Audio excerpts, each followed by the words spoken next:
right, and we're back. Red 13 Studios. Here we are. Oh no, Oktapus and friends. And we got my man Dana Bollen here today. What's up, Dana? Yo. What's up, man? What's up, boys? How we doing? Welcome. Thank you. welcome Thanks for to the having me. studio. This is super radical. Yeah, so for Right on the mic, my man. Right on it. Yeah, because the closer you are, the better you sound, the more. Yo. Yes, This is that's super radical. There you go. Thank you for having me. That's what it is. And so Dana is the tour manager for Piebald. Brings me back. That's like a throwback name. I remember going to Piebald shows locally, but they did it. They're signed to Rise Records. Not at the moment. Not at the moment. No. But they got out there. You guys did but you guys just were out with Dashboard before everything went down. Correct. Dashboard took us out on tour.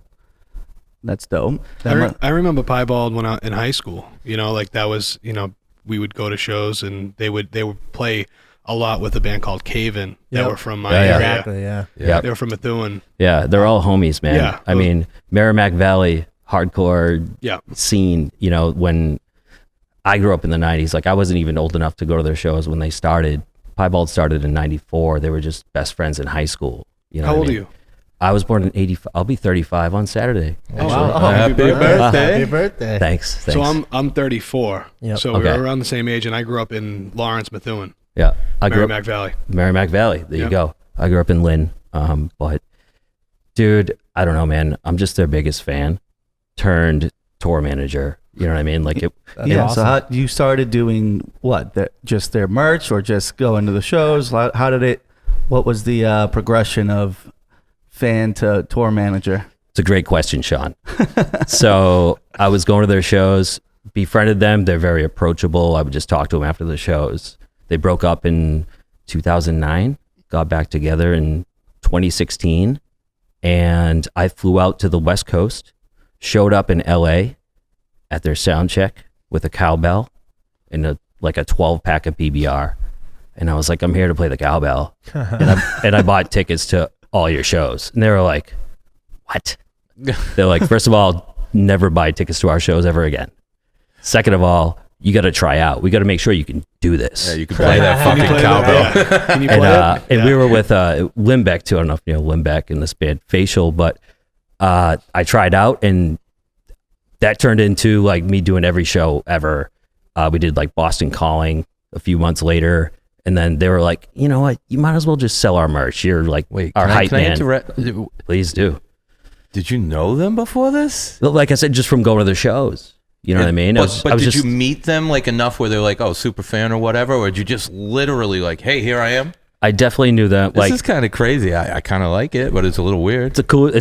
I'm a weird dude. All right. It's the coolest thing that's ever happened to me, like in my life, man. It's awesome. That's awesome. You made it happen. That's Right. part of what this is all about, Absolutely. Telling people. That's why I walked into the studio and I'm like, whoa, like this is super radical. Yeah, you know what I mean? Sure. But yeah, it just turned into, they were like, all right, we like having this guy around. So, all right, you might as well sell our merch while you're here playing the cowbell and partying with us. So you were playing the cowbell live on stage with them? Yeah. That's awesome. Yeah. I didn't realize they had a cowbell player. Well, Before you did they? there was not a position open. I just showed up. So you made one. Shit, I will now say- this is becoming even more clear. You fucking made No. a position. That being said, their old tour manager kind of comes full circle. Their old tour manager, Ryan McGaffigan, he would come out and play the cowbell like when that whole Will Ferrell skit came out, right. like as Yeah, a joke, right. you know. Yeah. And so when they got back together in 2016, I was like, nobody's up there playing the cowbell. That should be me.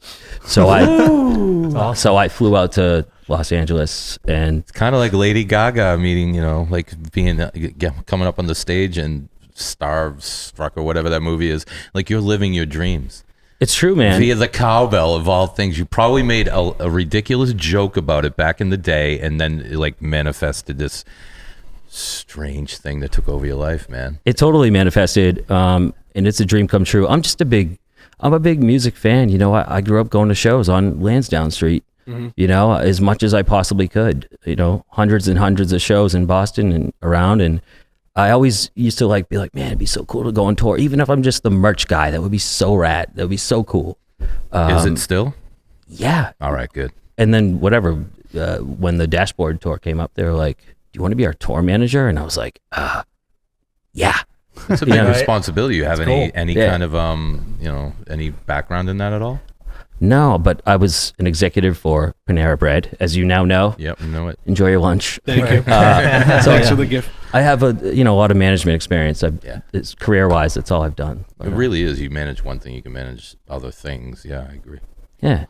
Nice. So I guess when did you take over as a tour manager? How long ago was that? So it was for the Dashboard run. When was that? January of 2020, 2020? right before all this stuff happened. Yeah. So That was it got right cut, before. So it got cut short, right? Yeah, so what happened was Piebald split with the Get Up Kids as far as the openers, and we were lucky to have the first half, and then the Get Up Kids took over for us, and a couple weeks later, everything shut down. Where were you when that happened? When the shutdown happened? Yeah, were you guys on the road? No, we had just got back. Gotcha. Yeah, and you guys just got. So we had just got back from our run, and then the Get Up Kids took over, and then it got cut short. I think Dashboard and the Get Up Kids, I want to say they were in New York City. So you guys had the first leg of the tour, first half. Yes. And then they took over the second half, and you guys just squeaked out of getting screwed on that tour. Just squeaked out. Wow. Oh yeah, Nice. That's amazing. yeah, by the skin of our teeth. And now you're back just hanging here until this goes. Yeah, now I'm just. So you got a taste of it, and now they were like, all right, now the world was like, sit down. Yeah, dude, it's funny you say that because, I've worked in restaurants my whole life, and I've been trying to get out of that, and I've always had this thing for music, and I finally had this huge opportunity. The Piebald guys, they taught me so much, man. These guys are legends, and they're the coolest dudes ever. You can't do that with most bands, just show up with a cowbell. And they taught me so much. Right. and the dude that I met, the tour manager for Dashboard, obviously, it's easy when you're the opener. He coordinated everything. But this guy, his name's Jack Funk. I mean, this guy facts. This guy's the man, dude. He used to manage Rush and stuff. Oh, badass. For 10 years, he tour managed Rush and all these other bands. He's worked with everyone, Mm-hmm. So I just the day I met him, I was like, sir, first of all, your name is awesome, Jack Funk. Yeah, you were born to do great this. Name. Yeah. And I said, this is new. I'm new to this. Just to be honest, I want to learn everything I can from you. And like a sponge, I just soaked it all in, man. He taught me so much, and he hooked me up with this whole network. So I'm like, all right, here we go. I'm gonna get into this scene because I'm not a musician, aside from a cowbell player. Yeah. People should know though. you played. That is important.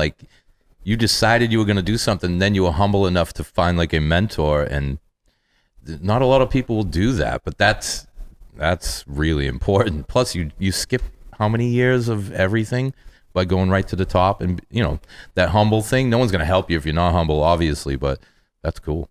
You got to be sincere, and I am, Yeah, and sure. and listen, I'm not going to lie, with the Piebald guys, there were moments on that tour that I pissed them off for sure, because it's just new to me, I was used Plus to. it's your job. Yes, Someone's got to that's right. babysit, that's what it is. But there were times that I fucked up, but I learned from that, and I was like, all right, Dana, don't do that again. That was stupid. Yeah, that's gonna happen though. You've never done it. You're supposed to fuck up, and it's only an issue if you don't learn from it. You're right. If you continue to fuck up, then it's like, all right, dude. Maybe this isn't the spot for you. Yeah. Right. But if you learn from it, then that's all that matters. But I've heard stories of people getting kicked off tour and stuff, and I was just that would be devastating, obviously. Yeah. It didn't come close to that, but you know what I mean? I was just like, Dana, don't fuck up. And I'm hard on myself too, So I guess too, for anyone that's listening, maybe give us an outline of your day when you wake up as the tour manager. What is your responsibilities and duties? Wake up, clean the leftover slices of pizza out of the bathroom sink. No, after that, basically, van call. That's pretty important, right? Yeah. Which hopefully I texted out the night before with one eye open at 2 a.m. or whatever time.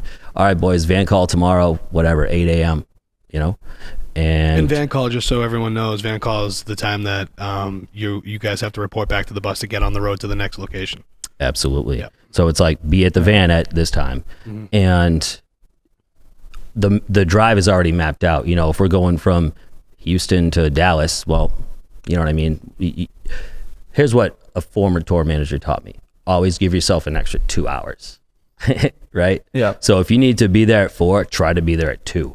Does that make sense? Yeah. We used to give ourselves 4 hours because we were real bad. I love that. But 2's good. I might be the guy for you. 2 works, yeah. Yeah, man. And then on the drive, well, I was driving a lot too. We had a Mercedes Sprinter, 24 foot. So it was just 5 of us, the With a trailer? Nope. Oh, no trailer, Nope. huh? Negative. Wow. So we had Luke's drums, a smaller bass cab that Andy would normally use, amps, guitars. It was about it. We traveled packed in the back. We traveled light, packed in the back, and so it was just the 4 guys and me. And merch takes up the most room. Mm-hmm. Right. Takes up so much room. And what we did to be more efficient space wise, like when we were in Phoenix, the distributor where we get our merch from, that's where they're at. So like we packed light. We left Mass, packed light, and then we picked up more merch in Phoenix, right? Which helped us tremendously, Nice. Yeah, that's smart. And then when we were in LA, this dude who does some of our merch, he just showed up with 4 huge crates of stuff, old CDs and stuff that we'll never sell. We were like, fuck, where are we gonna put this? Because we were. I would it think was tight. that's the stuff that would sell though. We tried. We actually the CDs we didn't even bother. It was old off-size T-shirts. Those are good giveaways though. For sure, they make fans feel good. We did a couple little of that, but you give it to them after they buy the merch though. Yeah. You don't want to hinder them from buying. Right. All right, that guy bought a bunch of stuff. Give him something else. Hey, here's this. Yeah. You're right. Yeah. You're right. But anyway, so I did a lot of the driving. If I wasn't driving, I'm looking over the contract for that show. Mm-hmm. What's And you did advances as well with all the I did all the clubs. advancing and stuff. So I'm looking at because each show, with the dashboard stuff, it was easy. Every night we one check, same amount of money. Mm-hmm. When you're opening, it's easy. But we did a run of shows, before that, where each show is different. It might have been 100% door, or there might have been a guarantee. So for those shows, it was just all right, just sorting that out while we're on the road, and I got time to do that. And then you're dealing with it at the end of the night as well. Yes. I guess. So now you guys get to the venue. Now what's it like? So we get to the venue, and I'm also merch guy too. So I show up and I get in, and I'm like, all right, who's important around here? Who do I need to talk to? What's the deal? Sometimes it's a stage manager, sometimes it's, I don't know, Joe Schmo. It's different in different places, but basically, I would just try to find who the person was that I needed to get paid from later, right? Got to make sure we get paid. And then it was just all right, where am I setting up my merch? And just making sure that I'm staying out of the dashboard dude's ways, and they were all cool. Were they requiring you to do accounting on all the merch prior? Depends on the venue. Depends on the venue, right? Yeah, and then they take a cut. You can schmooze them, Yeah. You know what I mean? Yeah. You could totally schmooze them. There were some where they'd show up and be like, hey, so this is the cut that we're taking, and, but I really don't care. I just want to see you guys make money. Some places are cool, and Right. they wouldn't even care, even if it was in the contract of it. I mean, I don't know, the Wiltern was crazy strict. I was there an hour later, and the guy's just ridiculous with each little. It was to the point where I complained to whoever his boss was, and I don't like to ruffle the feathers, if you will, but this dude it was too much. And then he emailed me later and said we didn't pay him enough. It was over $40. It was something ridiculous. The road's stressful enough. You don't need to be stressed over $40. Dude, we had to leave. That night we were going to San Francisco. That we were doing half the drive that night, and this dude's keeping me there till midnight. And I'm like, yo, I gotta go, dude. I gotta go. Can we not argue over 40? What do you want? Do you want to just? Here's some money. Take it. Just leave me alone. Yeah. Please. Yeah. Yeah. And then then you probably obviously any catering, green room, any type of food wise, you're the guy that makes sure that they're getting taken care of. Yes. And our goodness, what's the word? Rider. Got you. Johnny. Thanks, brother. Johnny. Our rider is very easy. Yeah. It's just bottle of whiskey, case of beer, waters. veggie tray, The essentials. some snacks. Yeah, the essentials. Yeah. It's literally like pretty much it. Mhm. You know, Peanut butter, jelly Some time. towels. some Towels stage are towels, very, of very course, important. stage towels. Yeah. It's basically it, dude. Yeah. And it was just interesting. It was like night and day. You know, the run of shows we did before we met up with Dashboard. You know, we were in some hole in the wall in Houston, and then literally the next day we're sold out House of Blues in Dallas. I was just gonna say, what size venues? 2,500, I want to say. And we were eating like, you know, truck stop burritos, and then the next day it's like, here's some catering, boys. We were like, what for us? Right. Yeah. And by the way, let's go count T-shirts. Yeah. Yeah. Yes. There's a trade-off. There's always a trade-off. Yeah. Yeah, exactly. But That's awesome. When it's always great too, because like we've been in those exact same scenarios where, you know, one day you're eating garbage and the next day you got like lobster. Yeah. Yeah. You're like, what the fuck? You know, it's like we need that every night. What are we doing here?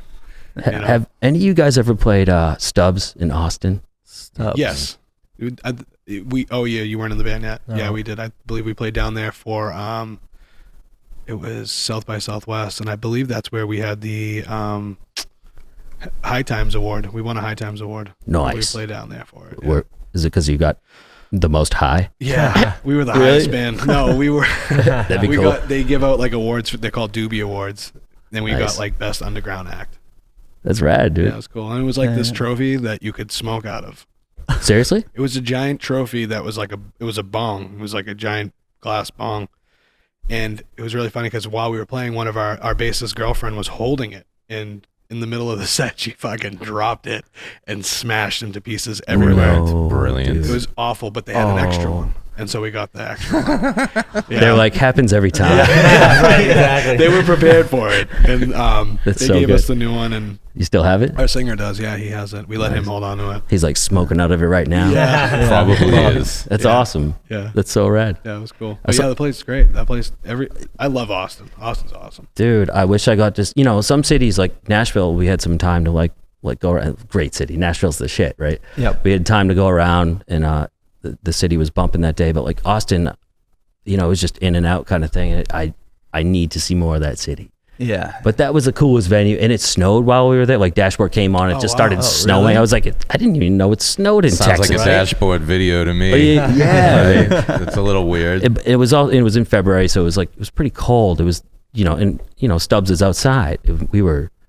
That's where like a hype man thrives. Like for an opening band, I was just running around like an idiot, you know, and gratefully we have a pretty good market in Wait, in I got to Austin. wrap my head around it now. Now you just brought something up. You're tour managing, but you're still running the cowbell. So I'm tour manager, merch guy, cowbell player, hype man, Damn. whatever. I'm just happy to See, be like a Will part of the Ferrell team. and Flavor Awesome. Flav kind of I coalesced. got a fever. I like it. That's awesome. Yeah. Like I said, it's a dream come true. I never take it for granted. I always step back and I'm like, especially, and I was a huge Dashboard fan too. Piebald is like, they're like older than, you know, like Chris Carrabba and stuff a little bit. And, you know, they had played a little bit together before, but didn't know each other that well. And it turned out the reason he brought us on tour, I mean, he could have brought probably anybody, you know, within reason with him. And, you know, he came up to me one night, it was like maybe second show on the tour. Like I was waiting to go on play the cowbell and an arm comes around me and it was Chris Carrabba. I was just like, again, I'm a huge Dashboard fan, you know, trying to keep it cool. I'm like, hey, what's up, man? He's just like, you know what's great? I was like, what's that? He goes, we get to watch Piebald play every night. And I go, yeah, man. I'm like, they're my favorite band. He goes, me too, man. And he said stuff like that throughout the tour, like, you guys are my favorite band. And when we left, and nothing against the Get Up Kids, but he just kept texting us like, we miss you, we wish you were still here, stuff like that. You know, To be continued then, you know? Yeah. Well, he did have to cancel a couple shows. He got sick. This was like right before the Corona stuff. And we had to cancel like Portland and Seattle. And he was just like, I will make this up to you guys. But we were joking before this whole Corona thing. Like, it had just kind of broke news. We were calling it we were like, oh, he's got the Carrabba virus. Just joking. Like, having no idea it was going to turn into what it's turned into, obviously. The end of the world. Patient The end of zero, the world. Chris Carrabba. Yeah. Right. Maybe, dude. Maybe. Maybe. My brother-in-law was on tour with As I Lay Dying during it, and he was in Asia, I love that band. and he got so sick. He was super sick. He said he had the worst flu he's ever had in his life, the worst sore throat he ever had, and I was like, you fucking had it. And he came back, and I remember this was all happening, and they'd shut the borders. They shut all the travel with China like 2 days or maybe a day right after they got back. Dude. And he was dying, and I was like, I told my fiance, I was like, do not let him in the fucking house. I'm Dude. like, he's dying. Like, I'm like, he's got it. No one believed me. I'm like, he definitely has it. He was just out in Asia. I'm like, he's definitely got COVID. He was literally as I lay dying. Yeah. He was literally one of the first to have it. I feel like he was in like the first cluster of people out from Asia into here. That might have been Chris, and then our bassist Andy, he got the flu. He caught it early. He like went to we were in Boise. We were stuck in Boise for a week with those shows being canceled. It was a lot of fun, but like, what do you do in Boise? But he found some clinic and he got like meds and stuff pretty early on. But then like Travis's, he's a singer. His girlfriend got sick at the same time, and she was with us while he had to cancel a show. And when I got home, I had like some symptoms. I don't know. I might have had it. Who knows? Mm-hmm. Who knows? Good thing we're young and strong, right, boys? Yeah, that's it. Exactly. I don't know. Yeah. But yeah, no, that's. I mean, it seems like the whole touring world, like him and everybody else. And I was actually booking a tour for September, and obviously that wasn't happening. So, Dude. So it just seems like we're sitting here with our, with our hands tied, waiting. Like, what the fuck? When is this gonna? When's it gonna open? You're making great use of this time with this beautiful studio. You're podcasting. You're obviously doing stuff. So yeah, we like to say we're leaning into the corona. We're trying to make the most of it and try to still stay active and stay busy and still push forward in some fashion. But I know it's affecting the whole music industry as a whole. It all trickles in. Like, you're gonna have less revenue now to play around with in order to go and get the song produced or get the video done, because you're not making money on the road. It's where their main revenue source is. So you're going to start seeing it. Studios are going to be feeling it. Video production companies are going to be feeling it, and that's one of the issues that I know is happening currently, and is going to continue to happen until the gates get open again and everyone go back out. Yeah. And even at that time, when the gates do finally open again, what's it going to be like? Do you have to go to a show with a mask? And I mean, I don't want to get too into. I don't know how into it you guys want to get, but yeah, it's definitely, the fact is the world has changed, and in this industry in particular is certainly taking a hit for sure, unfortunately. And I like I said, I was like, I got this guy Jack Funk. He's like, I'll give you a reference any day. He hooked me up with all these people. BobNet. It's this website. It's like a Craigslist kind of thing, but it's just for touring, but not for musicians. It's just for people who want to tour manage. And awesome. So like, cool. whether it's a stage manager, I guess it's been around for like 20 plus years, like back in probably America Online days or something. Right. But he hooked me up with that, and the guy that runs it, his name's Bob, and like him and Jack Funk are like homies. He's like, you can get a gig with like Blink 182 or whatever with this. Like, so he's like, and I'll be a referral for you. I was so stoked, and now like, whatever, 2 weeks later, after I signed up for the thing and started talking to people and looking at, open gigs, it just like shut down, like obviously. So I was like, finally, like, dream come true. I'm like mid-30s, here we go, music, I'm going to find my little nook to make this happen. And whatever. Now I'm just bartending. You had the momentum. I had the momentum. That's what it was. The ball was rolling. You had some connections, but you know what? They'll still be there as soon as it opens back up. I feel like the way I like to see it and visually, it's like the horse right before the horse race. It's just like ready. As soon as they hit, open that gate up, he's gone. We were just talking that story earlier. We were in Florida. We were just talking about this. And the Kentucky Derby was happening, blah, blah, blah. And it was like, this horse, he was rated like 4th or 5th or whatever, nothing crazy. And Mark saw him like all energized up, blah, blah, blah. He's like, that horse is going to win. I'm like, really? And then sure enough, that horse won. I was like, oh, You were just talking about what, Tony Robbins? I was saying how Tony Robbins gets jacked up before he goes into a meeting. So when the meeting starts, he's already amped and he's going to crush you. And then I told him and then that Johnny story. was like, yeah, Mark said something similar. That's weird. And you did. Yeah. Well, we got something going on here universally right well, now. that's what I see as like the music industry as a whole and live events and all that. And I think, I like to say that I think people are going to really start appreciating the live show too more. When you're not allowed to have something, you want it more, right? And so, I feel like a lot of people have taken live music as just kind of like, whatever, like it's in the background, hire the DJ, like whatever, but now everyone's a DJ at their own house and they don't get to see that live music. So now they're being kept from it. And I think that's a huge thing that potentially might reignite that where, now, back in the day, you would just go out and you would go experience live music, and that's where you would learn of new artists, So now it's like now an artist has to build a fan base and then build the demand and then they go see them. I think there's going to be hopefully an emergence of just so much live music that you're going to go and you're going to go, oh, I want to go to the club or the bar with the live music as opposed to the DJ. And that's how, bands and artists are going to start getting discovered again. I've been telling myself that. I'm like, all right, you can always go back to bartending or whatever. And then like once things are back to normal and concerts are a thing again, I'm like, well, then there'll be a ton of jobs because they get all these makeup shows and everyone's going to want to get back out there. So like, hopefully, Yeah. And so what you should do is just still stay in contact with all these guys and just always check in on them. I would say that'd be my suggestion. It's just like every couple weeks, send them, or if you see something funny online, just forward it to them. I would just stay in touch because that's going to be the best thing. So when it does open, then you're the first one on someone's mind or tip of the tongue, It's all about who you know. That's it. That's how this industry works. And it does seem like people are finding ways around all the situations right now. I've seen some stuff going on in terms of people like being like, hey, we're doing this, we're not waiting, we're going out. So I think there's been I was going to say, when you brought it up definitely earlier, been a little bit of that. I think this is all opportunity, all of it. Like the unfortunate thing, if you really want to stay on the road and do that, now it's a time where you're going to have to diversify and have like 2 jobs or 3 jobs or whatever. But, maybe labels aren't going to spend money on videos or music, but, everyone else is, because now's the time that's how you promote. You can't go out, so you're going to have to throw money at your persona or whatever it is you're trying to do. So it's good and bad. I think once this lifts though, you're going to have a job and it's going to be a job that you can't keep up with. Like what Mark said, it's going to explode. That's what history shows every time. You know what I mean? Yeah. Always. It'll be like a buyer's market for people like me who want to like just get back out there and work hard for a band or bands or whatever. Yeah. People are dying for festivals again.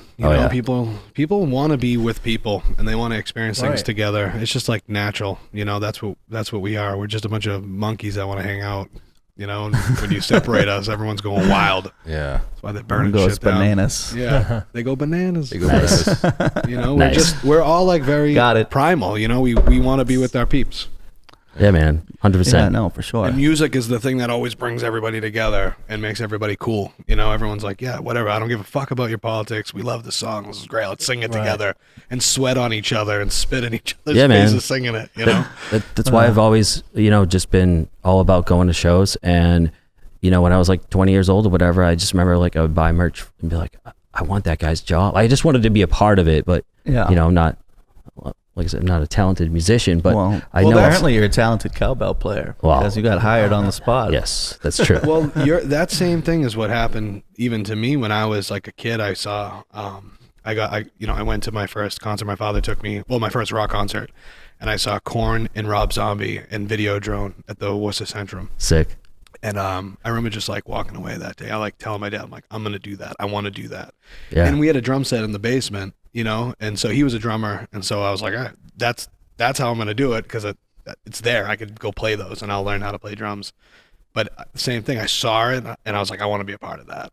Yeah, man. I want to fucking do that. Little fun fact, by the way, I've actually performed with Sean here on stage. We did before he was in Lansdowne. All right, let's get to the cut here.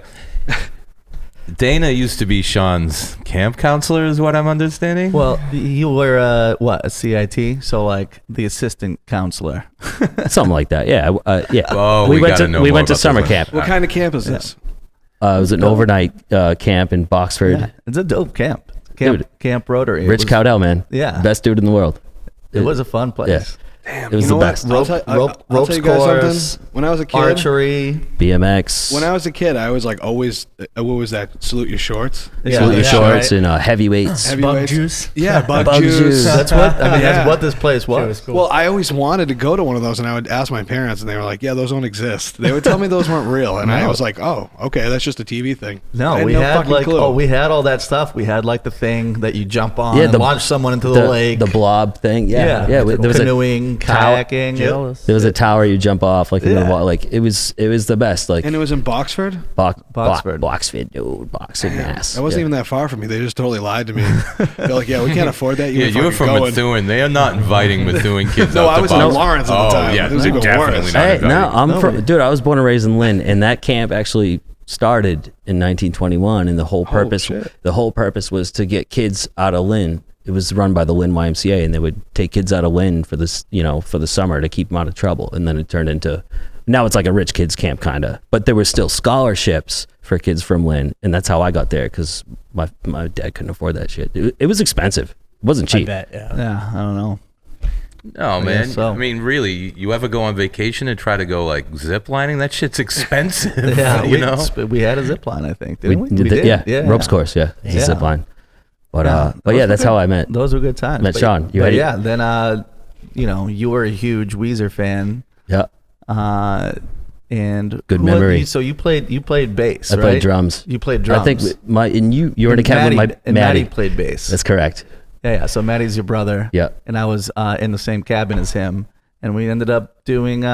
We did Island in the Sun one year. And I believe we did Say It Ain't And So we did as Say It well. Ain't So. Yeah. The next year, we had that place rocking. Yeah.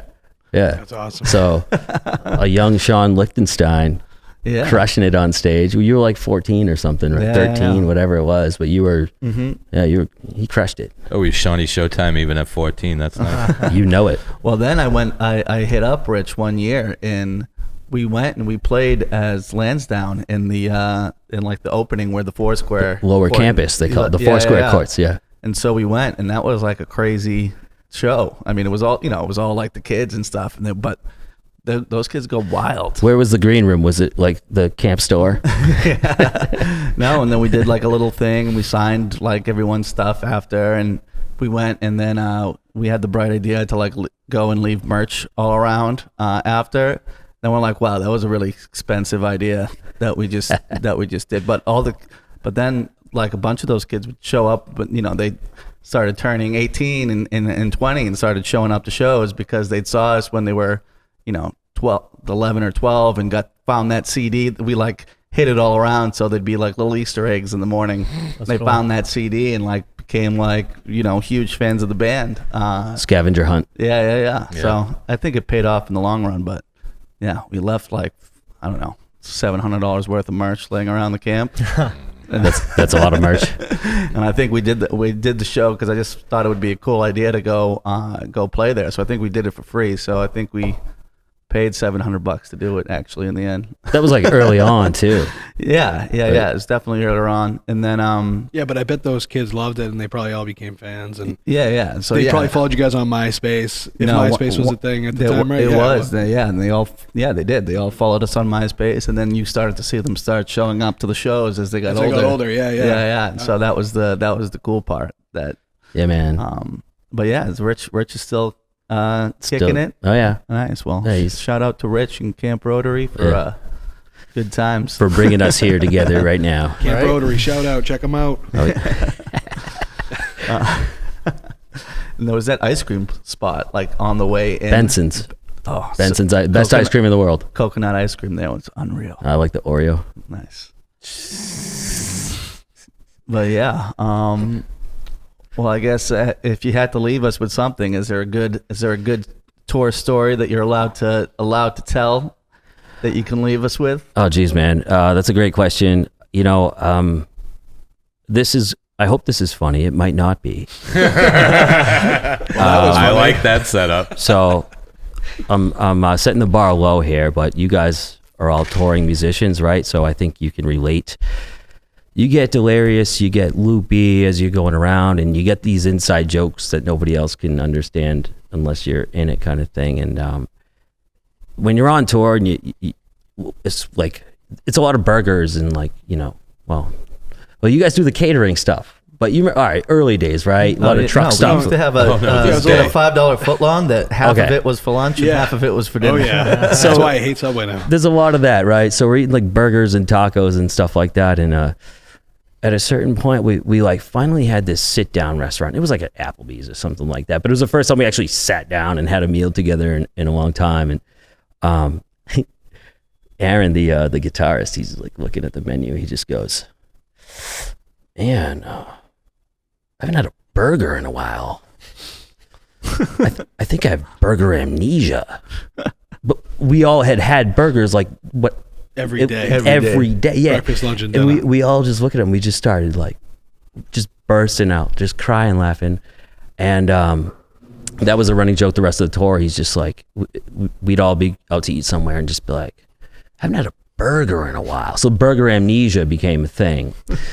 But then burger amnesia it went from I haven't had a burger in a while to like be looking at the menu and be like, "Burger? What's a burger? What is this? What is a burger?" See, I told you it might not be funny. Yeah. No, that is good because every day is Groundhog Day. Yeah. Every day is Groundhog Day, and Barely sleeping. a lot of the really funny stories are maybe not appropriate as well. So Yeah, 100%. You want a safe one for sure. Yeah. one lesson I learned, lesson one: you do not fall in love on tour. I didn't know that. You're not allowed to do that. No, you're not allowed to do that. Yeah. What the fuck are you thinking? Doesn't stop a lot of us from doing it. Rookie move. Rookie mistake. They're like, "Oh, that poor bastard." As you driving away, Yeah.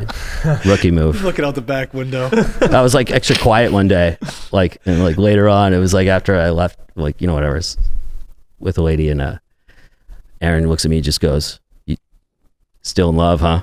Because he could tell it was just Not quiet. supposed to shit on the tour bus either. It's kind of the don't do same. that. They have the same weight and gravity to them. I mean, that's a rookie move too. You don't shit on the tour bus. Yeah. Yeah. Funny. Where were you? San Francisco. Oh, you were in San Francisco at the time. When I When you fell in love. when I fell in love, yeah. Went to the Golden Gate Bridge. It was Oh great. boy. We had a couple days there, dude. Yeah. It was actually it's this girl from Camp Rotary that I knew from nice. before. Oh, Yeah. Camp Rotary, man. Some dark shit goes on in this place. You should probably cut that part out. And maybe the burger amnesia part. I don't know. That's awesome. All right. Awesome. Well, hey, Dana, thank you for doing this with us, and we'll look forward to hopefully all getting back to getting on the road and having some more of these stories, and we'll get you back in at some point and check in. Yeah, I love that. Thank you guys so much for having me. Thank you. And, Thank you for coming in. And like you said, as soon as you guys get back out there, hopefully it opens up. You'll come back and we'll get some more stories, some more insight. And if you need a tour manager, Yes. Oh, I'm your yeah. guy. And if Exactly. anybody listening as well, That's you need right. a tour That's manager. yeah, Awesome. yeah. All right. Or Thank a you, guys. cowbell player. Yeah. Or a cowbell player. Yeah, it's the most. That's priority number Priority one. number one, need more cowbell. Yeah. Thank you More so much, cowbell. man. Thank you guys. Yeah, thank you. Hell yeah. Appreciate it. My Yeah. pleasure. Thank you. Bang.